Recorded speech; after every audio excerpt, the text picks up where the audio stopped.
Welcome to my YouTube channel. Dhanesh here. See, this is the fourth video on artificial neural network. We covered the architecture of the neural network, the mathematical model for the neural network, and different types of activation functions or transfer functions used in neural networks. All those aspects we covered. Artificial neural networks we are using in face recognition, speech recognition, in healthcare, marketing, in different walks of life. We are using artificial neural networks. Artificial neural networks is a part of deep learning. Artificial intelligence, it's a part of deep learning. Just one second. Artificial neural networks.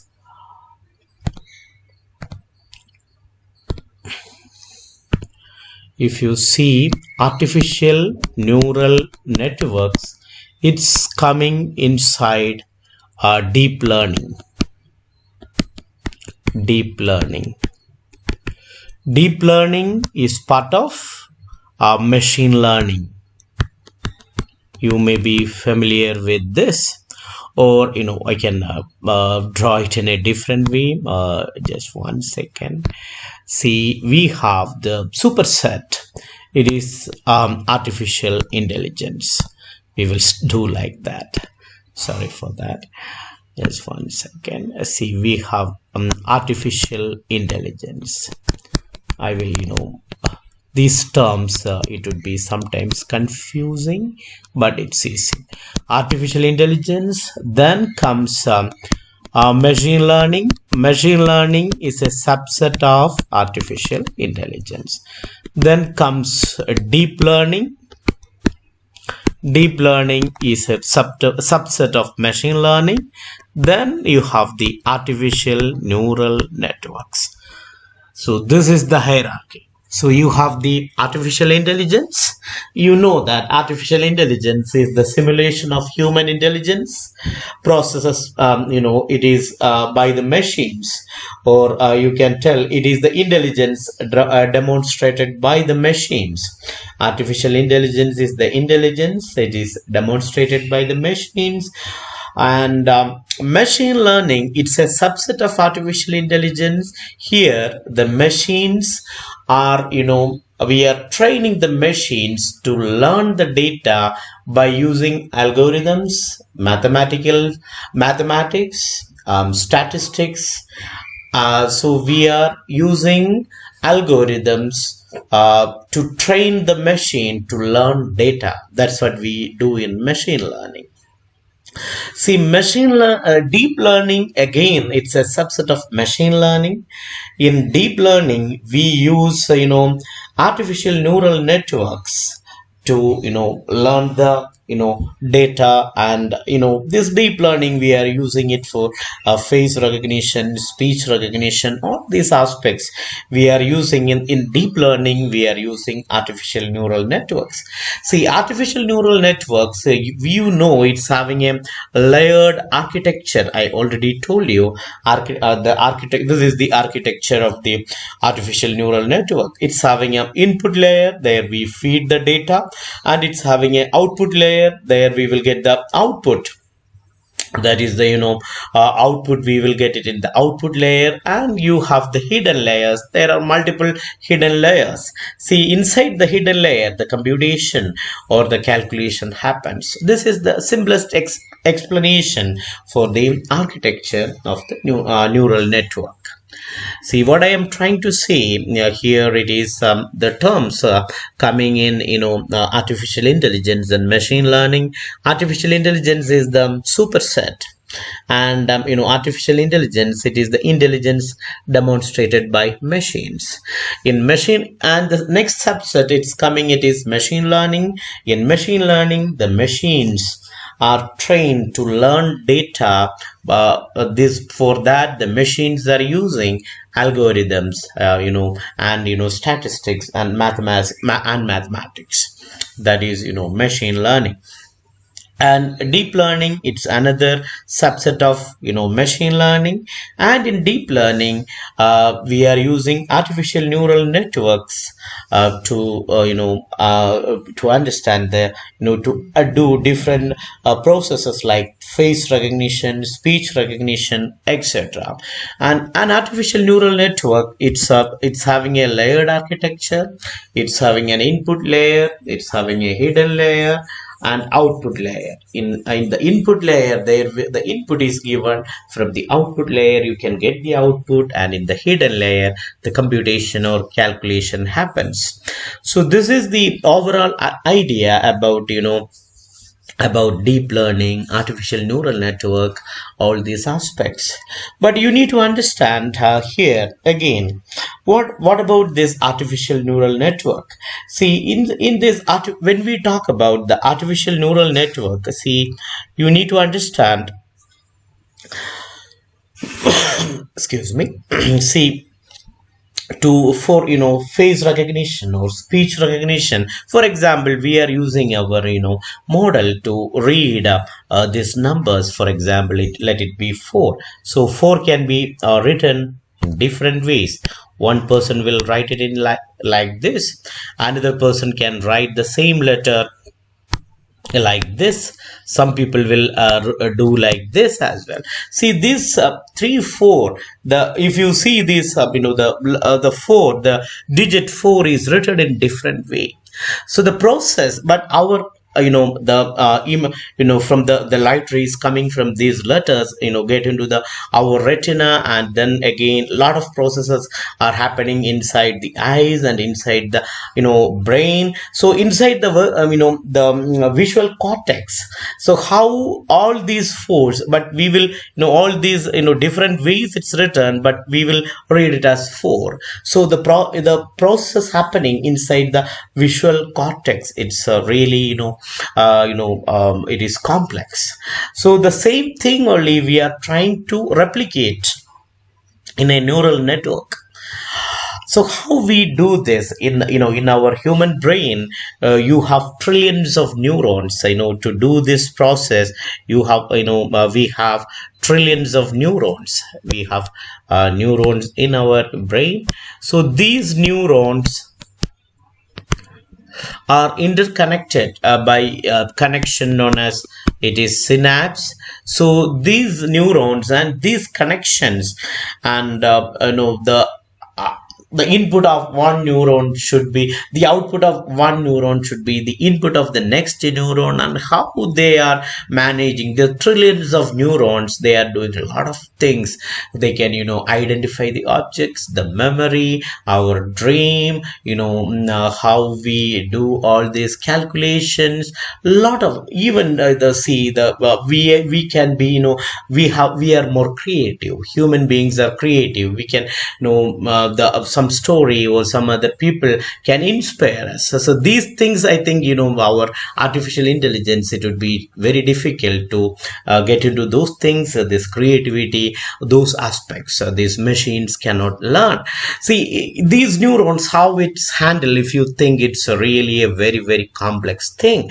But we need to understand, for at least for doing this of face recognition or speech recognition, for as I told you, the letters 4 can be written anything, or if it is 3, these digits can be written, or X can be written in different way. For example, some people will write X like this, so some person can write it like this, some people will write it like this. See, all these we will read it as X. So how this is happening? So that's what we are getting into the details of these aspects now. So for that, I am going to, in this video, I am going to discuss two important aspects in a neural network. See, the architecture, I have told you when I discussed about the architecture, these circles, you can see in this architecture, there is red circle is there, then you have blue circles, and green circles is part of the hidden layer. I already told you, inside the hidden layer, the computation or the calculation is happening. And and the output layer it's a black circle, and the input layers it's a red one. So the connections, the black arrows between these, the circles, we call it as nodes. You need to understand the circles there it's written, it is known as a node. And the black arrows, see in this architecture you can see the black arrows. These arrows we call it as the weight. This is known as the weight. See this, in this video, so I told you the black arrows are known as the weight. So in this video my focus will be more on the weight and the bias, two important aspects. See, weight and bias, the simplest explanation I can give you, simplest explanation I can give you on weight and bias is, let me take the equation of a straight line. It is, I am taking it as y is equal to mx plus c. This is the equation of a straight line. Here m is the slope of the line, and c is the y-intercept. The simplest explanation is this: m is the weight of the network and c is the bias of the network. See, weight usually represented as theta or w, bias is represented as b. Different letters we use, so most probably theta or w and bias. So I have given you the proper explanation. See why these things become very important, because when our machine learning model, we train a machine learning model for prediction.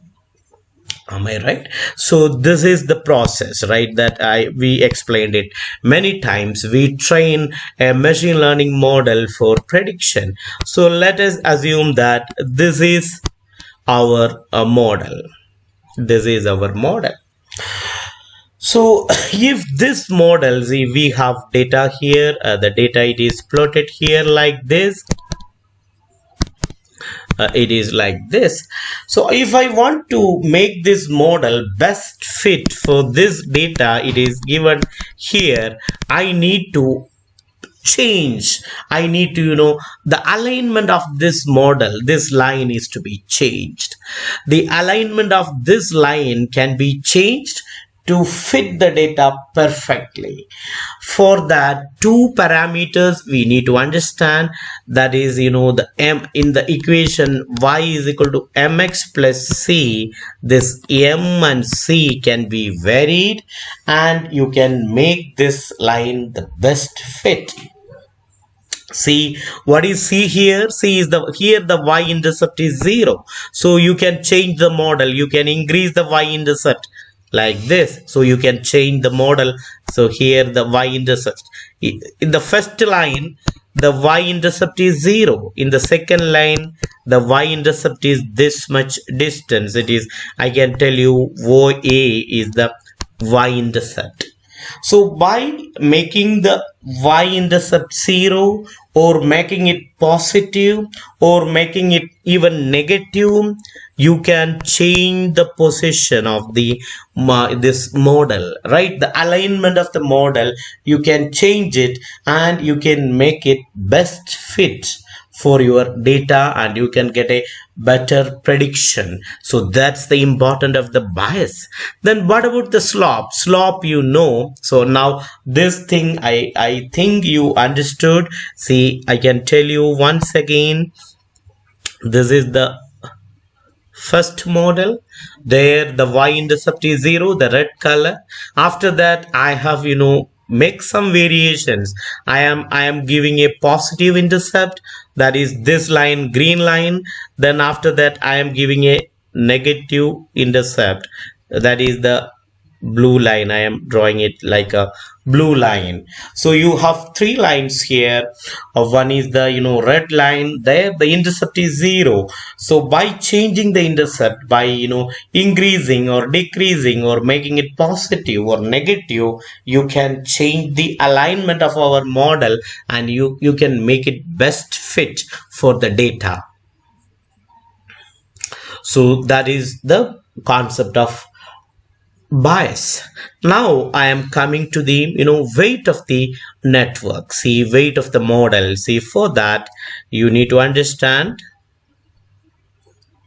again, you are we have this this is our graph.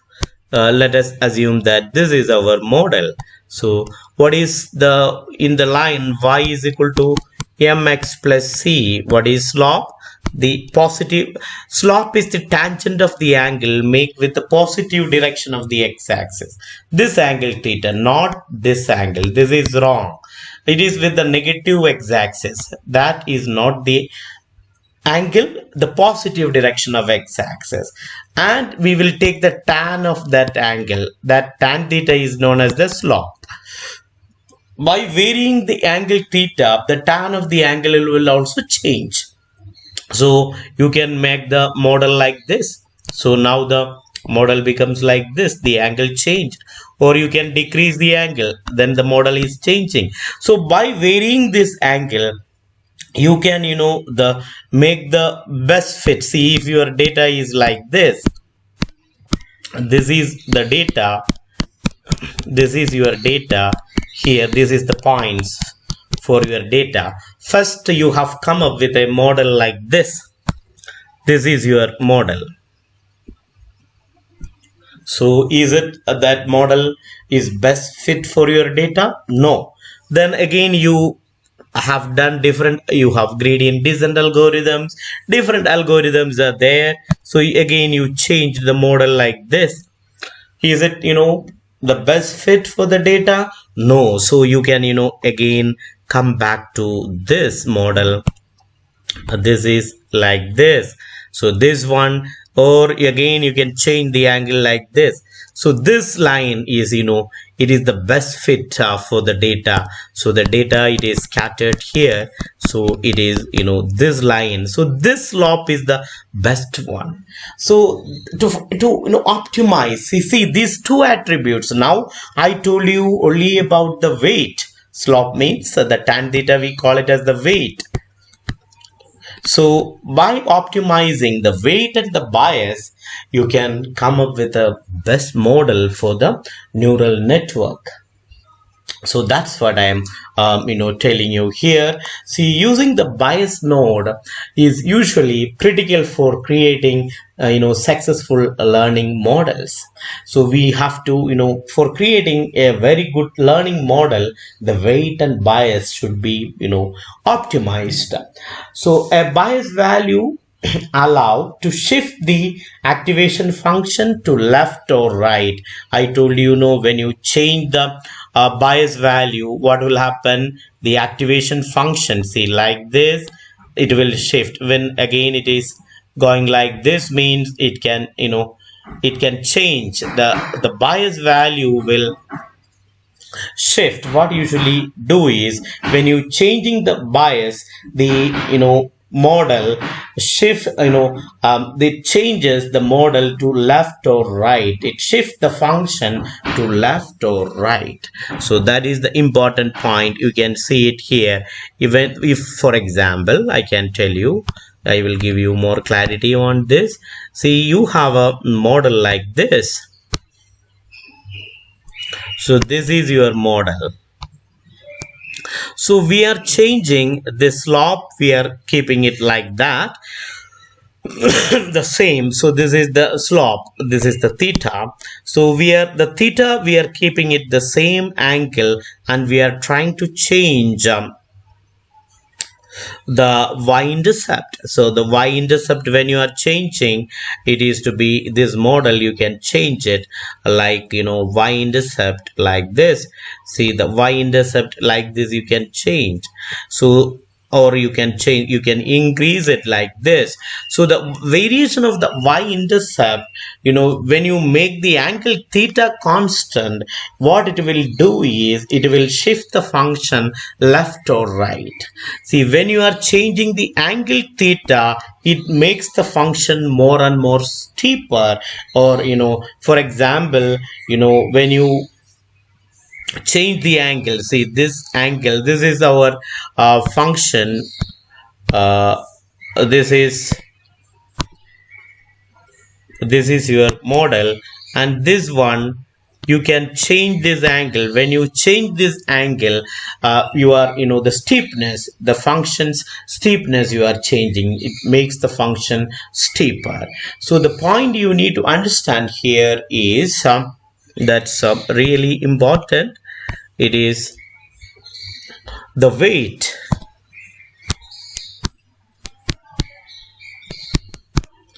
The weight, that means what you are doing. Weight means you are multiplying w into x, or weight you can take it as w into x. So when you multiply with the weight, it makes the function steeper. It makes the function steeper. But when you talk about the bias, that means it is, w into x plus b, you are adding it, then it will shift the function left or right. It will shift the function left or right.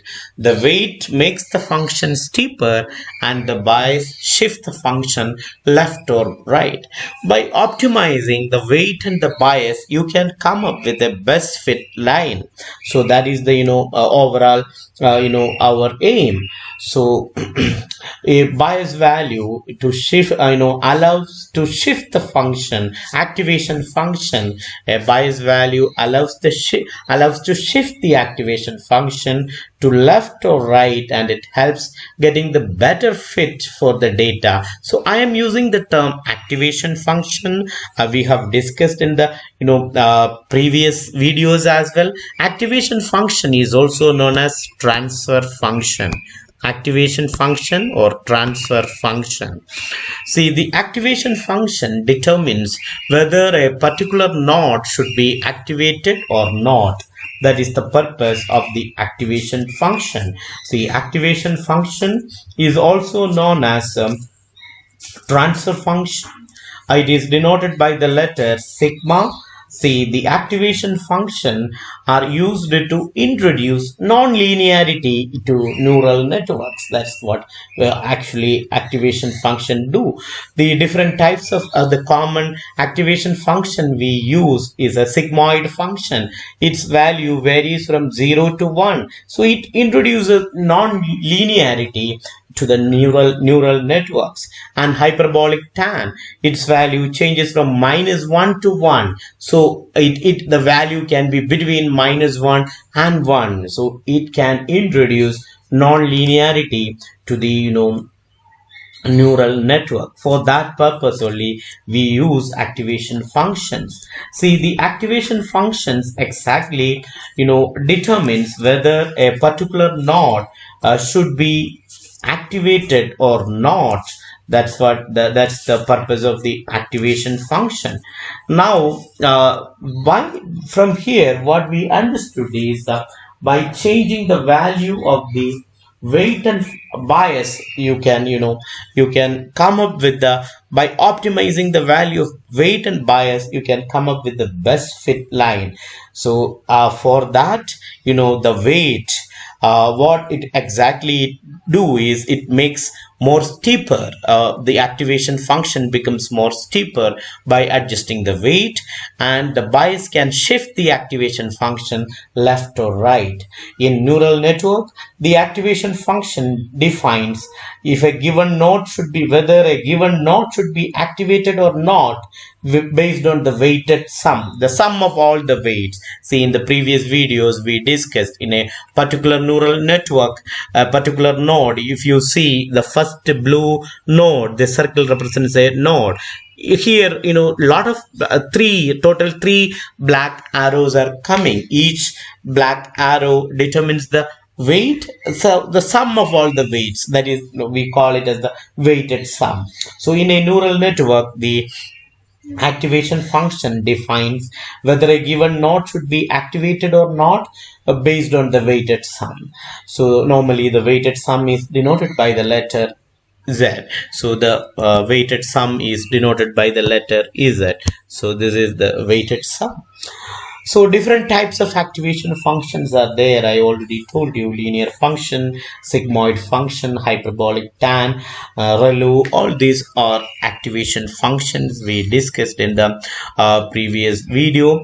So here what I want to communicate to you is, for example, let's see, when you have the final, to summarize this, here what I want to tell you is, the same thing.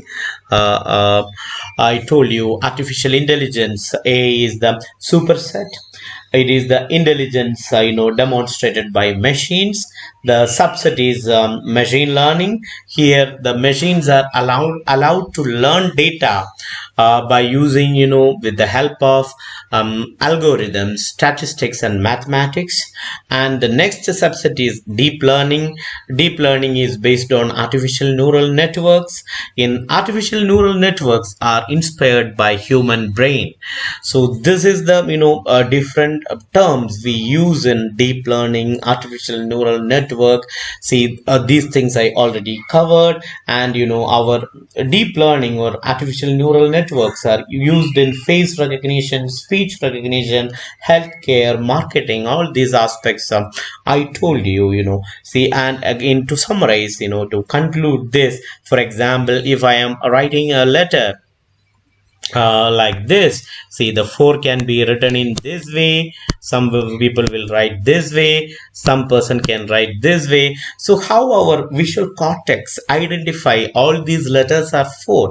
It's a really a complex process. So how we can mimic this in artificial neural networks? See, what we need to do is by adjusting the weight and the bias. See, weight and bias, I told you what exactly in the equation. Y is equal to mx plus c. This is the simplest explanation. M is the weight and c is the bias. See, m is the slope and c is the y-intercept. See, by multiplying with the weight, we can make the activation makes the function. We can make the function more steeper. So this output, y is the output, this function y, we can make it more steeper. So, and by adding this bias, you can shift the function, this machine learning model, to left or right.